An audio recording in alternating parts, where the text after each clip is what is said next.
It's my birthday! Well, not really. My birthday's in September, and it's actually March right now. So I've had one birthday, yes. But what about second birthday? So why is today my second birthday? Stick around and you'll find out. Don't think he knows about second breakfast, Pip. Hello, and thank you for joining me. My name is Katie. For those of you who don't know me, I used to weigh 360 pounds, and I've lost 180 pounds and kept it off for years now. And on this channel, we will discuss weight loss, weight maintenance, harmful narratives I see being dispelled about both, my experiences with both, and well, anything else I feel like talking about.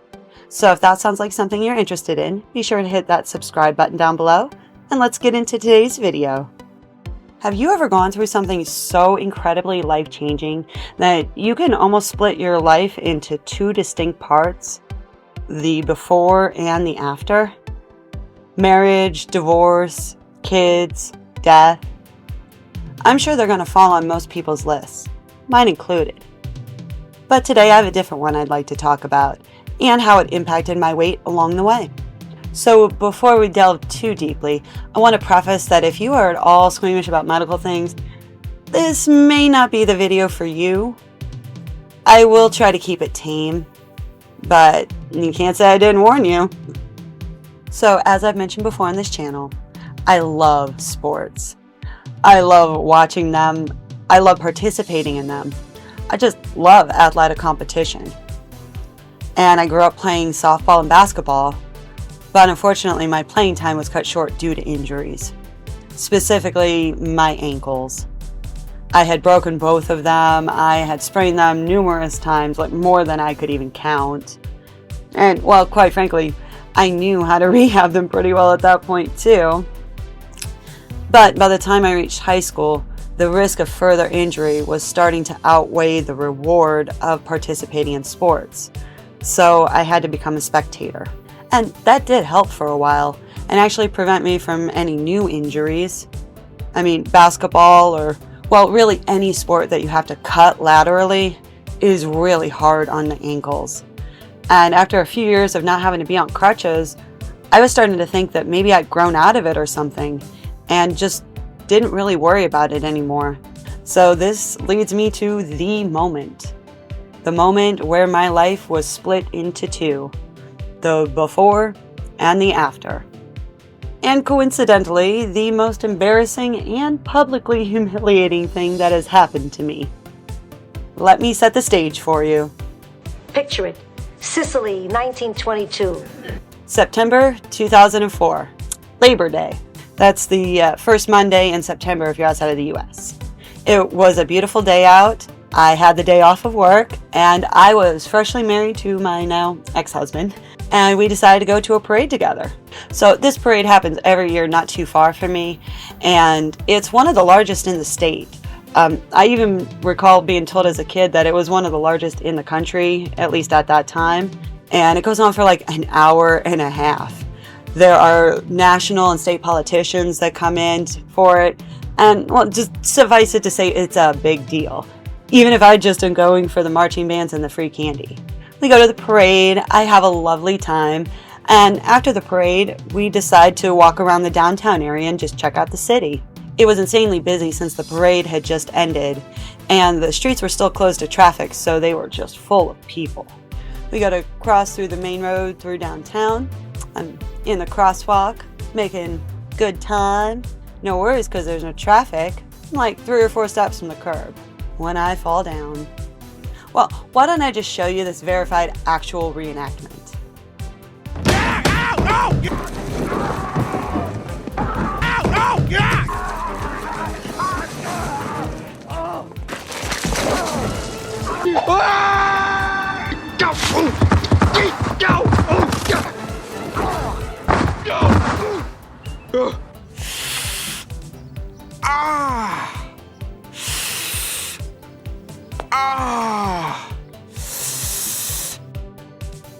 Exactly as I remember it. So in actuality, the crosswalk was inlaid into the street with a different material, and towards the edge, here was the crosswalk, here was the street, and there went my ankle. As soon as I fall, I realize there is no getting back up. It snaps so loudly, I assume it's broken. So there I am, in the middle of the road, in the middle of a downtown, right after an enormous parade. So, like out of a bad movie, here comes every cop that had been at that parade, every firefighter, thankfully EMTs, but also football teams, cheerleaders, marching bands, and well, everybody else who had been at the parade. And they all formed around me in a giant circle as I'm laying in the middle of the road. And I could hear them whispering all around me like, God, did you hear that? That chick just broke her leg. Oh my God. Like, it was...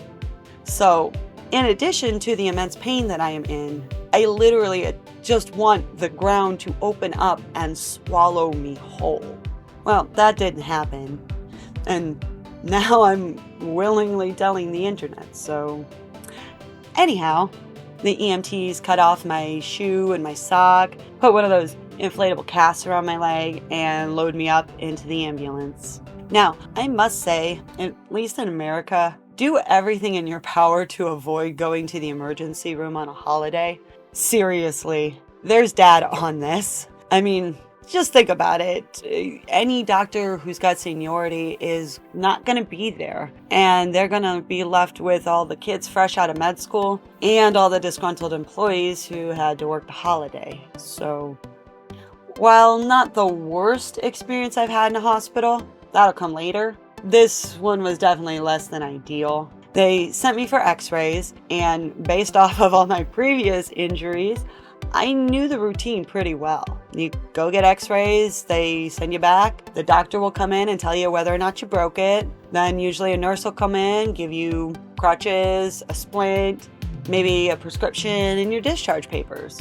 Well, that is most decidedly not what happened to me that day. After I come back from x-rays, they left me in front of a supply closet for approximately 2 hours. And then somebody from the janitorial staff tried to come and wheel me out.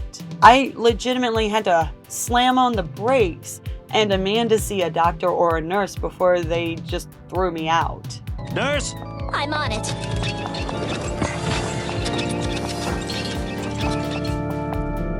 They finally procure someone for me, and I get told that I didn't break it. But I basically have to beg for crutches, a splint, a doctor's note for work. But, yay, not broken.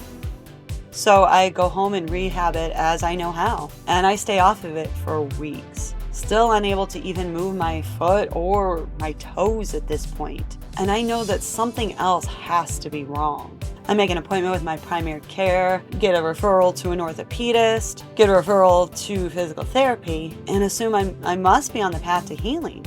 Except my physical therapist can't do anything for me except tape it and hook me to the ultrasound machine. I wasted time and money on 6 sessions with my physical therapist only to be sent back to my orthopedist. This is now 3 months after my initial injury, and I still can't walk properly or even move my foot. And then I lost my health insurance and lost access to any meaningful medical care. Oh no, this is horrible. What is it, Doctor? This man has no insurance. He'll never be able to afford this room. I had no choice but to continue to try to walk on it and rest as much as possible. My injury begins to impact my daily life, especially my job. I try to hold out for as long as I can as I enjoy what I do. But eventually an opportunity does come along to work at a call center for a local utility company. And I see it as a win-win. It's a desk job, so I won't have to be on my feet any longer. And I assume that they must have decent benefits. So I take the opportunity. And they do have fantastic insurance. So after I got hired in and waited the 6 months or whatever was required, I was able to make an appointment with my orthopedist. Since it's now been over a year since my initial injury, I'm back to square one and must start at physical therapy again. Except this time I got assigned a different physical therapist and he pretty much refused to help me. I mean, I don't know that there was much he could have done, but he sat there and argued with me that I was limping because I was walking improperly, not because I was injured. He also called me a moron, so I hope that man is having the day that he deserves. So I go back to my orthopedist and I demand answers. And basically get told it's just a sprain. These things just take time to heal. Despite the fact that I have had numerous sprains in my life at this point and know that they heal within a month, maybe 2 if they're really terrible. So I fired him and found a new orthopedist. Just to be told it's just a sprain, and why don't you have some physical therapy about it? Fire my orthopedist again, and rinse and repeat. From 2005 through 2008, I fired 4 different orthopedists, 3 different physical therapists, and was still no closer to any answers and was in constant pain. I was unable to walk properly this whole time. Some days it was so bad, I couldn't even really lift my foot and had to drag it behind me as I limped. I couldn't run, I couldn't jump, I couldn't ride a bike, I couldn't point my toes, I couldn't walk uphill or up any sort of incline. My range of motion was completely limited in my foot and ankle. And well, stairs? Stairs were the devil. Oh heavens! Oh goodness gracious! That smarts! Oh my! Egad! I had to turn sideways and hold onto the railing with both hands and do the sideways shuffle up or down the stairs. I was just terrified of falling again and injuring myself any further. And steadily my weight was increasing during this time. Now, I know that my injury was a good and proper reason why I was having trouble staying active, but I would often blur that line between a good reason and an excuse. And I would use it as an excuse to try to do as little as possible. I mean, why get up multiple times throughout your day to go get food and snacks and drinks when you could just leave them piled all around you all day and then only have to get up to go to the bathroom? I mean, makes perfect sense. When I was on crutches. But, I mean, anytime after that, I began to use it as an excuse. Don't want to do something? Ankle hurts. Don't want to talk to you? Ankle hurts. Don't want to go to work today? Ankle hurts. And I mean, it was technically accurate, but that accuracy eventually became complacency, and I began to use it as an excuse to become more and more inactive. By the beginning of 2008, I am woefully inactive. I am well over 300 pounds and still no closer to any answers about my ankle. And at this point, I have a lot of people start to question how serious this injury could possibly be. I mean, all these doctors, all these x-rays, and they didn't find anything. So, and instead of telling those people to kick rocks, I turned to food for comfort. It was a vicious cycle at this point, and things were only going to get worse. Worse? How could they get any worse? We're at the threshold of hell! Well, I may have been at the threshold, but life decided to check me in face first. So it's the end of April of 2008. It's the first really nice, warm, sunny, just excellent day of spring. And my ex and I decided to take a drive up to Lake Erie. After an hour and a half of driving, we end up like in the furthest northest point of our state and decide to stop and grab something to eat, stretch our legs, and just go to the bathroom. I'm walking back out to the Jeep, step down from a curb, get my flip-flops caught somehow, and fall spectacularly. I believe we're fortunate enough to have video of that one as well.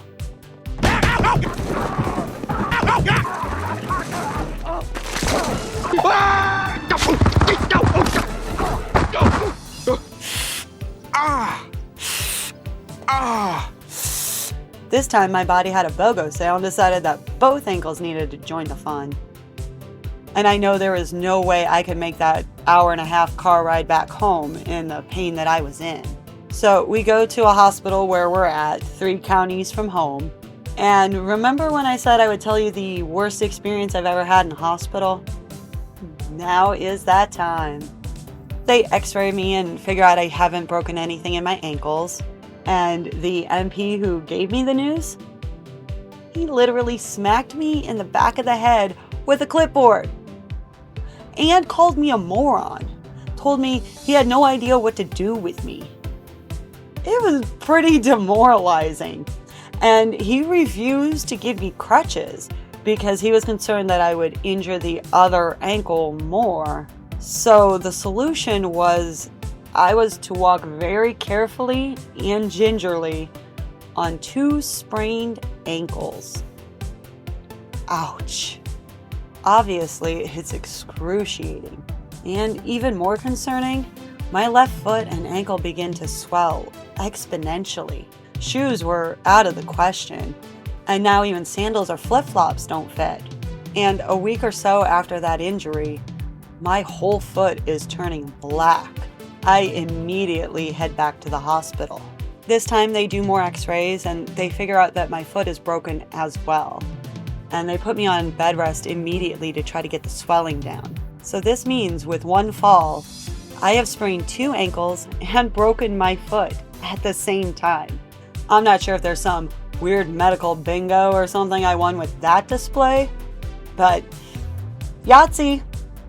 I get a follow-up appointment with the head of orthopedics who confirms everything I've been told, and I get a snazzy new aircast boot as well. But he does inform me that they need to wait for the swelling to go down before they can do anything further. And that desk job that I had with good insurance, well, they hated that I was on medical leave.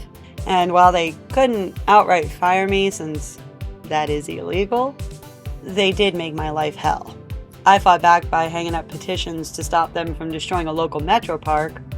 And, well, eventually we both decided it would be better if I moved on, which meant I lost my health insurance again.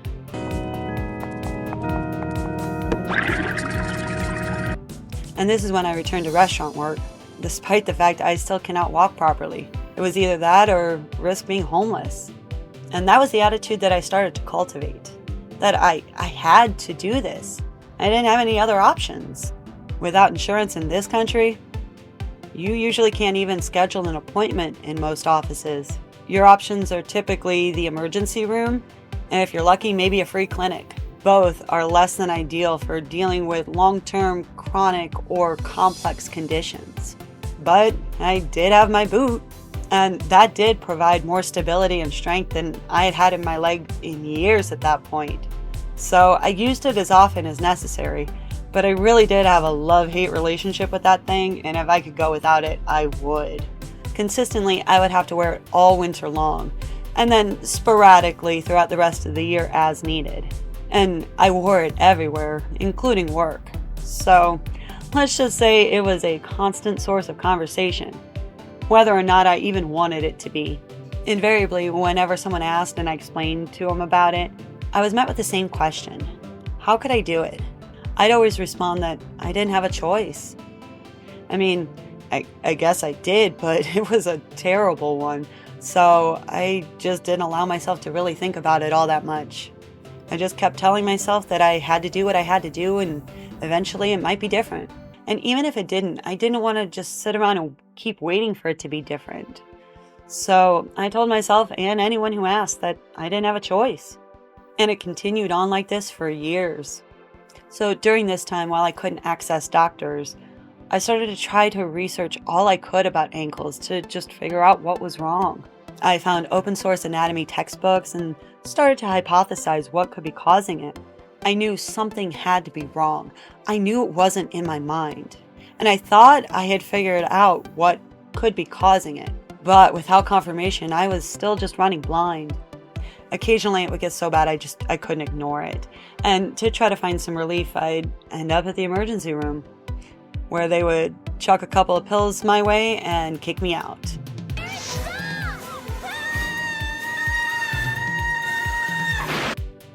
After returning to restaurant work, my weight had started to go back down, and many other things in my life had started to change. All of those things were reflected in my relationship with food. I was no longer compulsively eating to try to deal with the pain. I mean, I had tried that and failed miserably. I was still in pain, and I had made my health exponentially worse along the way. And one thing I think about a lot during that time in my life, how much more difficult it had been to be on crutches at 300 plus pounds as opposed to under 200 pounds. And it's not just the extra weight that you have to carry with your upper body, but the angle at which you have to hold the crutches out away from your body to allow your hips to swing through. When I was over 300 pounds, I had to get taller crutches just so I had enough length to swing my hips through. And as I lost weight, I was able to go back down to the proper size crutches when I needed them. And it was much easier to move around. It's honestly a miracle that I didn't hurt myself while I was using crutches when I was over 300 pounds. But losing weight certainly didn't fix what was going on with my ankle, even though my joints did feel better. In 2014, nearly 10 years after my initial injury, the stars have aligned. I have been promoted at work. I have fabulous health insurance again. I have vacation time stacked up. I have short-term disability pay available to me. And it feels like I might actually get somewhere this time. I make an appointment with that same ortho who had given me my boot all those years ago. And coincidentally, he is the #1 foot and ankle doctor in the country at that point. And he is shocked to see me. Not only the weight loss, I was down to about 220 pounds at that point, but also that I am still having all these issues with my ankle. I explained to him fully everything that I've been dealing with up to that point, as well as what I believe might be wrong with it. He's intrigued by the research that I've done on my own, and we actually made a handshake bet right there as to whether or not I had figured out my injury. He orders an MRI. Finally, this will be the first set of images done besides an X-ray in over 10 years on this ankle. And then I'm to return back to the office and then we can go over the MRI results. My MRI is scheduled for the following Monday and I'm so excited and honestly a bit nervous that it's going so quickly after all those years of waiting. And then that Thursday, I found out I was pregnant with my son. I immediately looked to see if MRIs are safe during pregnancy, which they are, so I keep my appointment. After an eventful MRI where morning sickness played a huge role, I get my disc with my results and beeline it straight to my ortho. I get back and see him within minutes, and I will never forget this. He pulls up my images and looks at maybe 2 of them, turns and looks me dead in the eyes and asks, "How in the hell are you even walking?" And I just kind of shrug and tell him I didn't really have a choice. And he pushes back and tells me, no, what I'm seeing here, you shouldn't even be able to stand. So in that moment, even though I don't know exactly what's wrong, I at least finally have confirmation that there is something wrong. Finally. And at this point, I have to inform him that I'm pregnant. And I'm sure you can already tell where this is going to go. I'm sorry, that leg's gonna have to come off. He informs me that because this isn't life-threatening, they can't schedule my surgery until after I have my child. So, back to waiting. But at least this time, I knew that there was something wrong. That it wasn't in my head and I wasn't crazy. And that knowledge really did help me know that I was on the right path and that my life might finally change in this regard. My son is born in February of 2015. My husband and I talk at great length about what I should do next. Do I do the surgery now while he's a newborn? Do I wait till he's a toddler and running all over the place? Do I wait till he's a kid and needs to be taught how to ride a bike and how to play sports? And in that time, I decide I have to do this. Not only for myself, but also for my son. He deserves to have a mom who can run and play with him. He deserves to have a childhood and not be a caretaker to his parent. And I deserve those things too. So I call my ortho 3 weeks after my son was born to come in and discuss what my options would be at this point. My ortho is thrilled that I've come back and he tells me that it's time to get the ball rolling and schedule surgery. And again, I can't believe how quickly all of this is happening. The receptionist tells me they have an opening the following morning. I immediately start cackling. I mean, I have just birthed an entire human, and this is happening pretty quickly, especially after years and years of waiting. So after I wipe the tears of laughter from my eyes, I explained that it's got to be at least 6 weeks after he was born. I need to finish healing from childbirth, and I have to care for said human. So I know that if I go through with this surgery, I'm going to need a lot of care and support for myself and my son. Thankfully, my mother-in-law provided that for us. So surgery can finally be scheduled. March 17th, 2015. 10 and a half years after my initial injury. 10 and a half years of not being able to walk properly. 10 and a half years of constant chronic pain. And there's finally a light at the end of the tunnel that's so bright it's almost blinding. Surgery is a resounding success. And we finally learned the extent of the damage done. 2 torn peroneal tendons, 2 torn ligaments, and some torn cartilage for good measure. One of those tendons was completely ruptured and the other was shredded about 90%. And the same with my ligaments. One was ruptured completely, the other shredded about 90%. Basically everything but my Achilles. And those little threads of my tendon and my ligament that were holding on for dear life, they were popping out of place and dislocating all the time on me before surgery. I did win that handshake bet and got everything right, except for the cartilage. That was just a little bonus. It was in such terrible shape that it's now a Frankenstein creation of cadaver parts. But it works!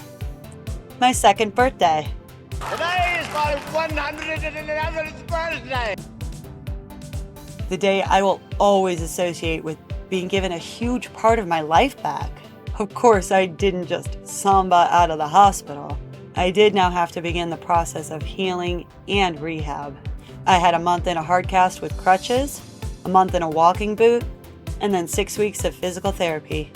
Not to gloss over the rehab part, but the first few weeks were pretty uneventful. I was on the couch with my foot up, taking my painkillers on schedule, and binging a bunch of shows. It was mentally tough at times, especially when the weather would get nice out and I want to go outside and enjoy it. But I knew I'd waited this long, and I knew my time was coming. And soon. When I made it to physical therapy, I was starting from scratch. I had to learn how to walk again. I had been walking improperly for so long at that point that essentially my brain had rewired itself, and I had to spend a lot of time and effort in wiring my brain back to the proper way of walking. I also had approximately 40% muscle atrophy in my left leg, and it was markedly smaller than my right.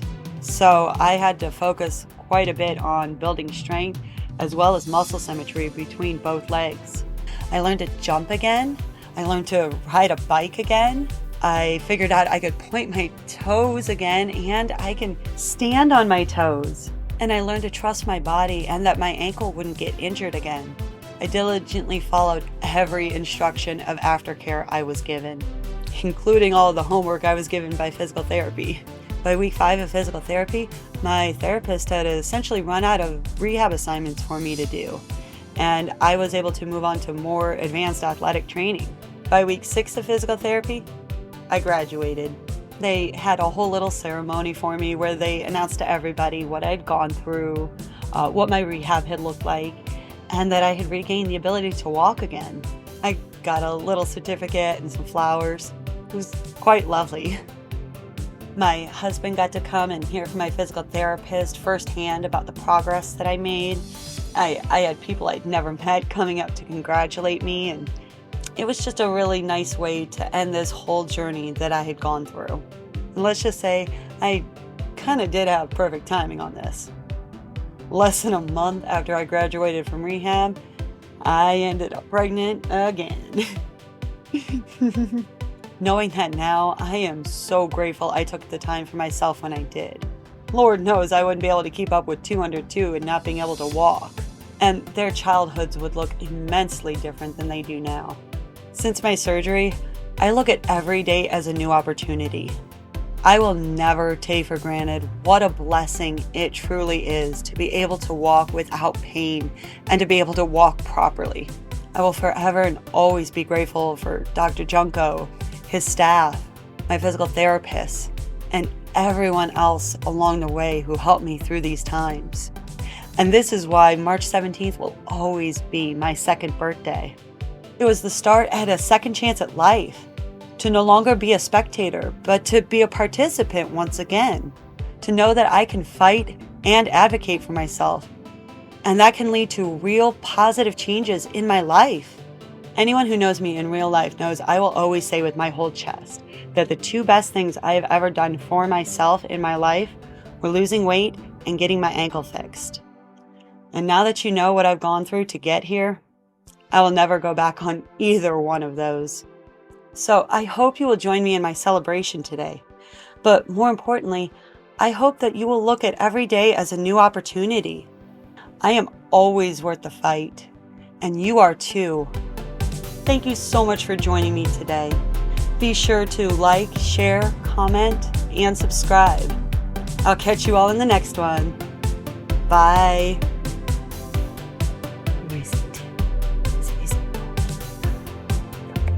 Yes, hi, Pokey. Yes, you're going to say hello. Yes, were you sitting outside waiting for me to finish filming? As always.